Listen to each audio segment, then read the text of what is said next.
বে of Bengal initiative for multi-sectoral technical and economical cooperation BIMSTEC সম্মেলন শেষে দেশে ফিরেছেন প্রধান উপদেষ্টা অধ্যাপক ডক্টর মোহাম্মদ ইউনূস। শুক্রবার রাত 10টা 5 মিনিটে বাংলাদেশ এয়ারলাইন্সের একটি ফ্লাইটে রাজধানীর হজরত শাহজালাল বিমানবন্দরে অবতরণ করেন তিনি। এর আগে স্থানীয় সময় রাত 8টা 45 মিনিটে থাইল্যান্ডের রাজধানী ব্যাংকক ত্যাগ করেন অধ্যাপক ডক্টর মোহাম্মদ ইউনূস।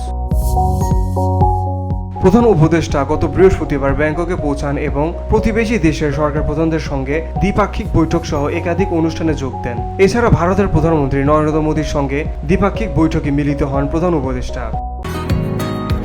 বসুন্ধরা, উত্তরা, বনশ্রী, কুড়িল ও বাড্ডা সহ রাজধানীর বিভিন্ন স্থানে অভিজাত ও অত্যাধুনিক মানের ফ্ল্যাট কেনার এক নির্ভরযোগ্য প্রতিষ্ঠান প্লেজেন্ট প্রপার্টিজ লিমিটেড।